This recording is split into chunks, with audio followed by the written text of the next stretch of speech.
तृतीय वार्षिक बलरा महोत्सव 2024 उद्घाटित। काकटपुर निकटस्थ पुरातन संस्कृति संपन्न ग्राम बलरा ठारे तृतीय वार्षिक बलरा महोत्सव समाजसेवी इंजीनियर रंजित कुमार स्वाई द्वारा उद्घाटित हो जाइछि। एही कार्यक्रम में काकटपुर थानार भारप्राप्त अधिकारी और वरिष्ठ कवि और शिक्षाविद डॉक्टर चित्तरंजन विश्वाल प्रमुख सम्मानित अतिथि भाव जोग देथिले। ग्रामर कुनि कुनि छात्र छात्री माने एथिरे अंशग्रहण करी सेमानकर कला नैपुण्य प्रदर्शन करथिले।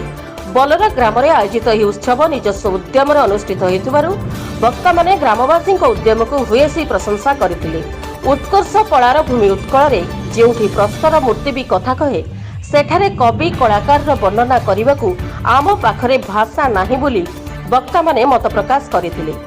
2 दिनिया यह कार्यक्रमटी को काकटपुर अंचल जनसाधारण उपभोग करथिले।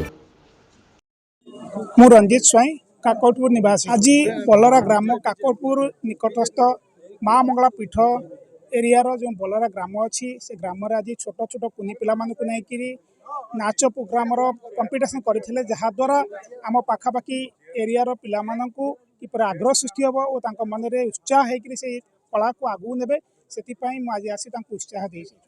देखो ये आमर बलरा जो कमिटी अच्छी ग्रामवासी तरफ गोटे प्रतियोगिता आम कर नृत्य प्रतियोगिता जोटा मुझे निश्चिंत स्वागत करी। गोटे भल अभिनव सिस्टम छोट पिला ग्राहगल एडे बड़ स्टेज रे प्रोग्राम करवा तांकर निजर स्किल बढ़ाइबा विभिन्न आखपाख अंचल पिला आसिक जोग देइचंदी। से निहाती गोटे प्रोग्राम निजे स्टेज प्रोग्राम करेंगे निश्चिंत भविष्य से उन्नति तर आगू जीवे। ये बेसी बलरा कमिटी स्पेशल धन्यवाद दूसरी।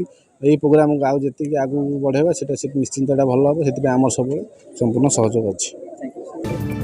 Bureau report PS news Bharat.